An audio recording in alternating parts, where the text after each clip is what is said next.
Tash, këtë javë, do të thotë, javën kundër korupcion, që si që përmendë tani më është një javë tradicionale që organizohet nga organizatat e shoqërisë civile të specializuara në fushën e sundimit ligjit. Këtë vit kemi zgjedh me protestu në formë të kësaj greve për të treguar pakënaqësitë tona me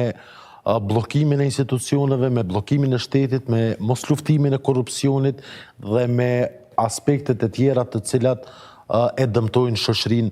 kosovare. Ka një sër arsyesh për cilat sot kemi vendos me grevu dhe me protestu. I kemi shfaqur edhe në videon e publikume, Kosova mbetet pa strategji kundër korrupsionit, reforma e plot në sistemin e drejtësisë nuk ka ndodhur ende, ka një sër skandalesh për të cilat nuk ka llogaridhënie, mungojnë reformat e tjera në fushën e sundimit të ligjit, vettingu nuk filloi asnjëherë dhe shumë çështje të tjera për të cilat ne sot protestojmë. Protestojmë po ashtu për faktin që patëm situatën këtë vit siç e dim, që në një farë formë shteti mbeti në pauzë për gjatë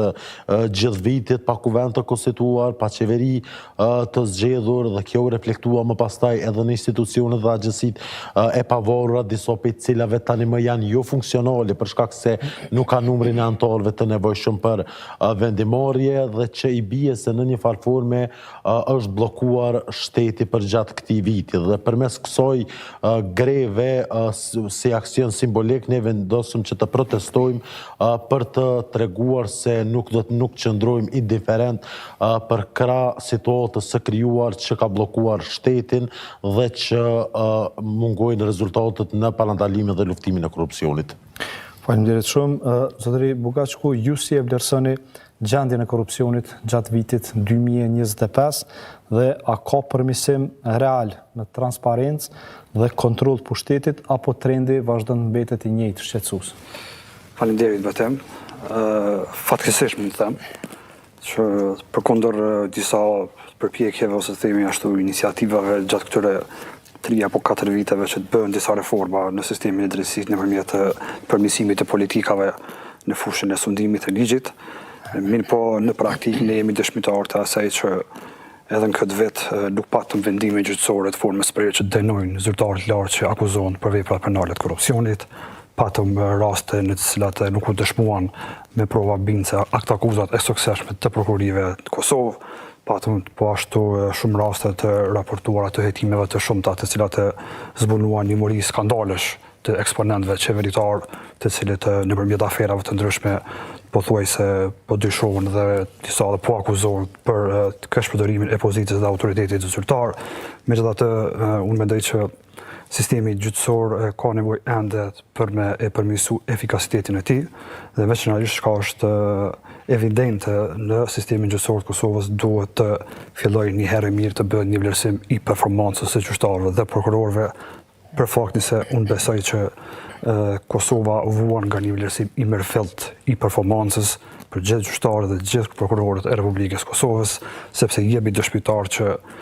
shumica e rasteve të mëdha të korrupsionit po na dështojnë jo për shkak të ndonjë arsye të themi ashtu madhore, por thjesht nga mungesa e profesionalizmit dhe kjo mungesë e profesionalizmit theksohet që nga fillimi i hetimeve dhe më pastaj bëhen shumë lëshime, shumë manovrime në për procese gjyqësore duke shkaktuar zvarritje të landëve, parashkrim të landëve, duke shkaktuar ndonjëherë edhe politikë të butë ndëshkimore edhe në ato raste ku kemi vendime gjyqësore të ndonjë rasti që përfundon me një epilog dënues, por politika është shumë e butë, kuptimin e asaj që nuk ka vendime meritore, kapitale që me të vërtet e bindin qytetarin dhe neve si publik dhe si organizatat të shoqërisë civile që vërtet sistemi gjyqësor është duke e kryer punën e vet si duhet. Faleminderit shumë. Zonja Kastrati, cili është qëllimi kryesor i këtyre aktiviteteve që organizohen gjatë kësaj jave dhe çka janë pritjet nga aktorët institucional që zakonisht i shohim që janë pjesëmarrës në këto aktivitete? Faktikisht kjo është pjesë e punës sonë si organizata pra specializuar në sundimin e ligjit dhe është një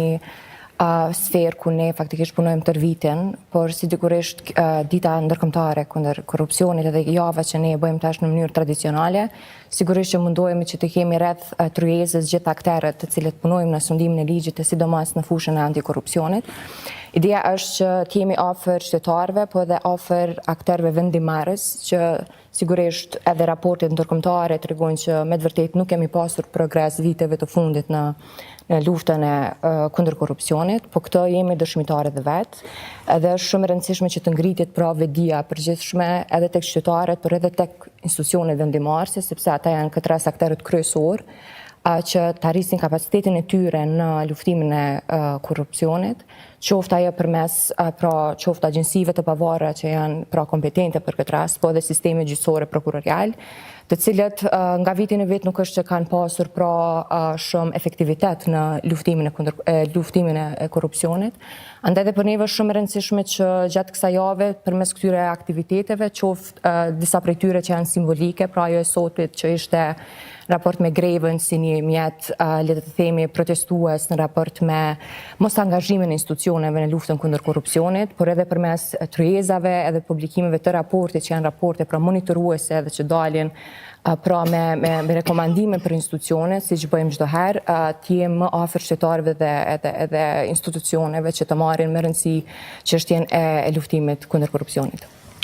Faleminderit shumë, Zotëri Kabashi, po njëhet për monitorim dhe ulëmtim të qeverisës qendrore dhe lokale për sa i përket prokurimit publik. Cilat janë problemet kryesore që ju po i evidentoni në fushën e prokurimit publik dhe apo ndryshon situata nga viti në vit, apo po vazhdon një trend i njëjtë? Ne si organizatë në saj të platformës e-prokurimit, po e kemi pak ma letë, themi të monitorojmë aktivitetet të ndryshme të prokurimit, për shkak që të gjitha aktivitetet e prokurimit tashmë nga viti 2018 iniciuohen përmes platformës dhe në